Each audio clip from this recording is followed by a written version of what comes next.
stamps in Cloudland, two activities that she found to be most annoying. She focused on the small island within her mind where she could still control herself and where she often visited when director Jack Cavins was being a particularly obnoxious toad. One of his more basic traits, which had likely been established long before he was born, and curiously imagined herself to be enjoying a most excellent Cuban cigar while noting, as Professor Sigmund Freud had once observed in one flavor or another, firstly, that sometimes a cigar is just a cigar, and secondly, that, insofar as Darla was concerned, this was one of those sometimes. Cavins, who like Darla was a braino, and who, as a puzzling consequence of a minor indiscretion Darla had committed in the presence of the Imperial Director, had been given nearly complete control of Darla for 2 years, apparently as a reward for him, but actually as a punishment for her. Cavins certainly had a penchant for being toadish. For physicals, those humans who had not yet abandoned their bodies in favor of living as brains within mirrored, classic orbs, 2 years was a long time. But for a braino who was connected to an elaborate and quite complex set of illegal Orwellian perceptual interface modifying, enhancing, and controlling devices, which were being operated by another braino who had the security override code for this classic orb of the braino being controlled, 2 years easily became a virtual eternity. The Orwellian equipment, among other things, could transform a few milliseconds of real time into hours and hours of virtual time. And were it not for Darla's little island of escape and safety, she would likely have gone insane, or at least would have become a bit batty. Of course, she had moments, but generally, she made an effort to endure Cavin's tinkering with her mind while simultaneously making every effort to devise some way effectively to tinker with Cavin's mind. Darla had not become a powerful company director by being a fool. And even though it might take a while, she was certain there was some way to exert a bit of her influence on Cavin's.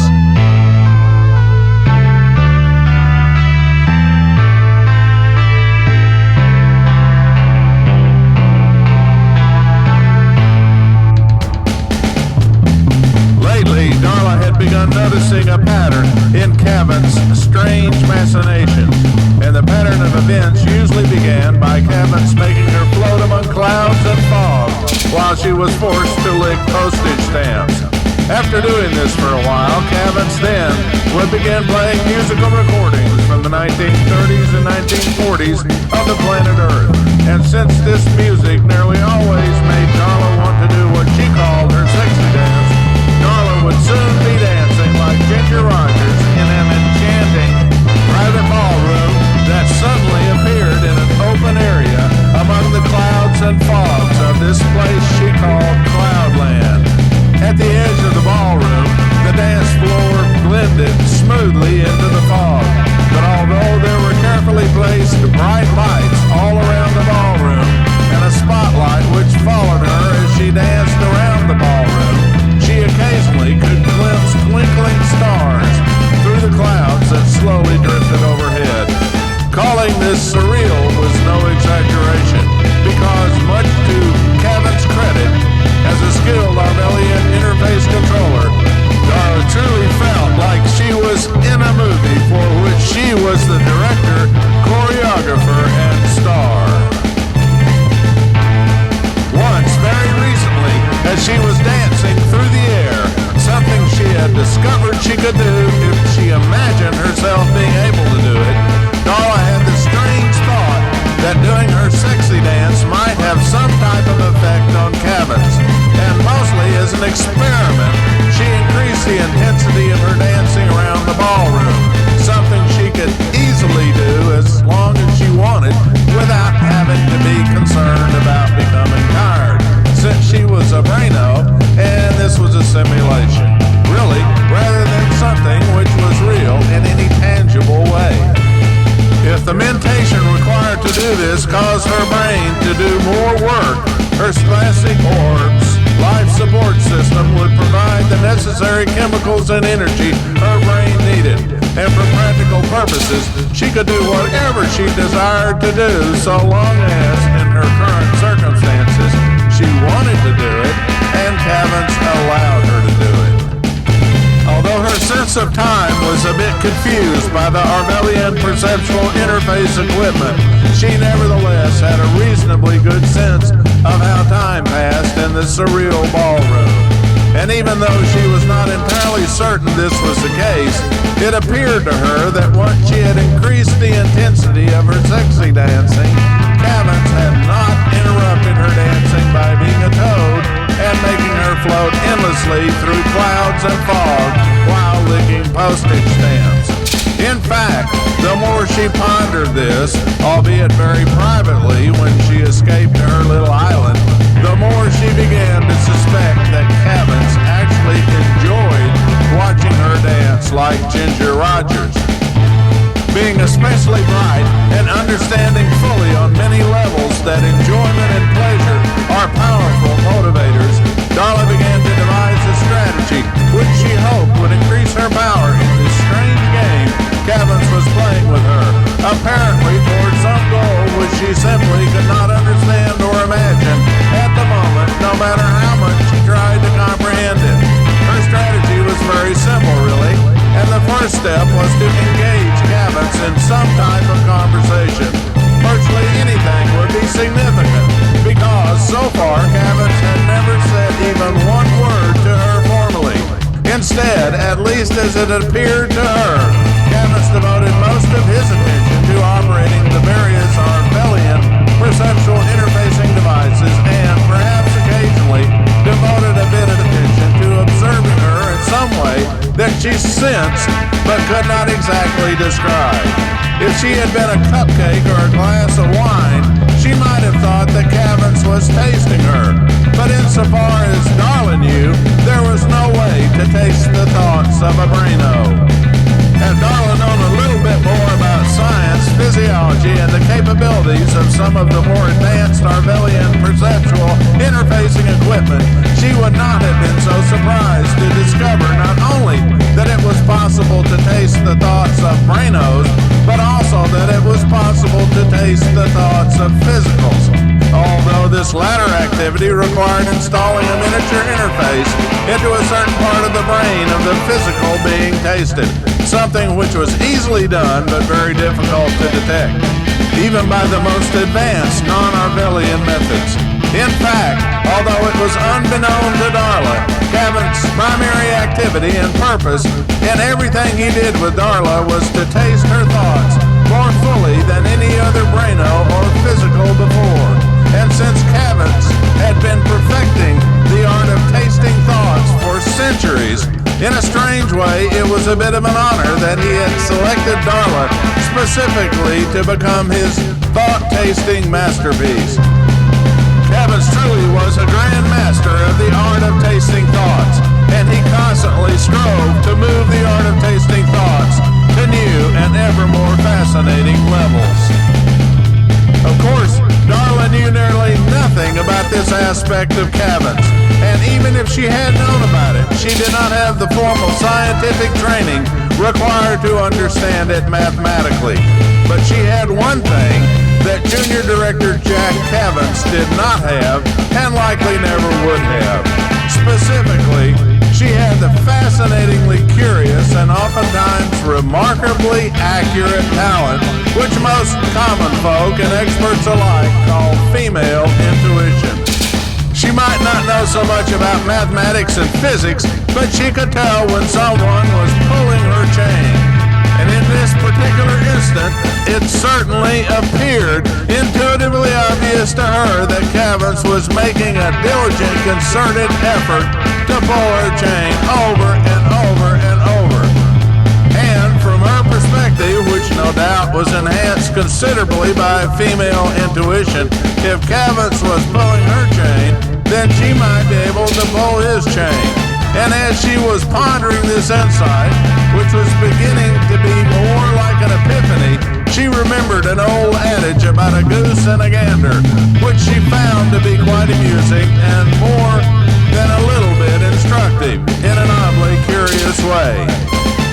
As minutes changed to hours and hours changed to days, Darla continued thinking about her new strategy until, on one enchanted summer's evening in the surreal ballroom that Cavins had so eloquently constructed for her, Darla put her plan into motion. She, or more correctly Cavins, had selected a beautiful paper-thin, translucent black silk dress and a cute pair of matching high-heel dancing slippers with ankle straps and open toes. And since this was her favorite attire for ballroom dancing, she realized that Cavins had either learned how to read her mind or certainly had excellent taste in fashion and had somehow influenced her visual and tactile senses for a very specific reason. Although she did not know precisely what Cavin's motivations were, she recognized that it did not matter so much really, and for whatever reason, her realization that this appeared to be a special and significant moment, in fact, allowed her to make it all the more special and significant in terms of her plan. From Darla's newly found perspective, if Cavins desired to dress her elegantly with a hint of sensual eroticism and to play with her like a doll, then perhaps she would become a bit more of a doll than Cavins had ever imagined she could be. And simply stated, this is what she did.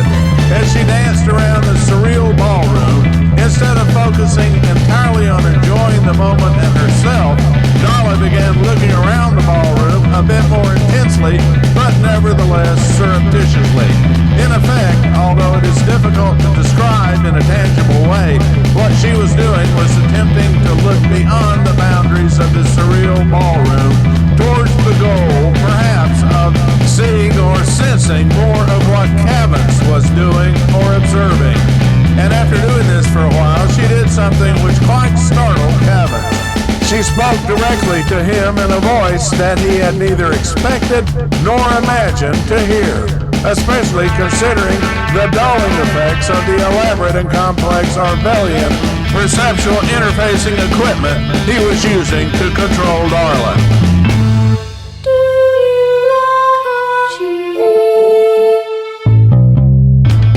Granted, this was a very simple question, and it was not the first thing that Darla had ever said, but the way she said it suggested to Cavins that Darla was beginning to understand the elaborate game he was playing with her. This so surprised Cavins that he momentarily let his attention, which was focused intensely on controlling the Orwellian perceptual interfacing equipment, wander, which in turn caused the Orwellian artificial intelligence algorithms, which were designed always to expect and, for practical purposes, to demand to be given intense focus, immediately to search for a controlling brain. In this brief instance, the only nearby brain which was intensely focused on controlling anything was Darla's brain.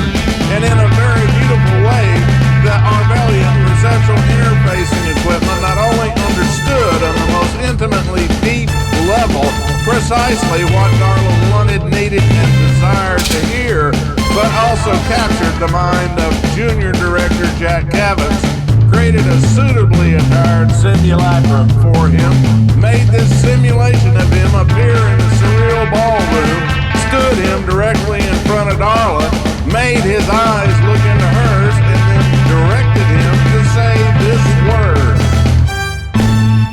Yes! In another galaxy, thousands of light years away, Lolawagi, the favorite Orwellian consort of the Imperial Director, sprouted a small blossom whose enticing fragrance was her way of sharing an amusing thought with the Imperial Director when she was in her plant phase.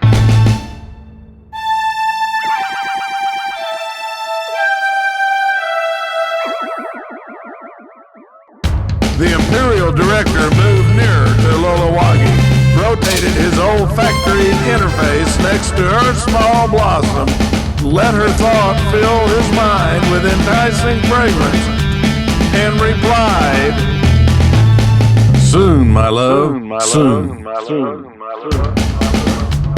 Back in the surreal ballroom, floating among the clouds, rolling fog, and twinkling stars, junior director Jack Cavance, who as a physical had been afflicted with a curious medical condition called jumping French-Canadian amain, began flapping his arms wildly and screaming hysterically. Yes! Yes! Yes! Yes! Yes! Yes! Outwardly, director Darla Tribbett did not move or even twitch a muscle, but inwardly, she smiled and had an amusing thought about the goose and the gander.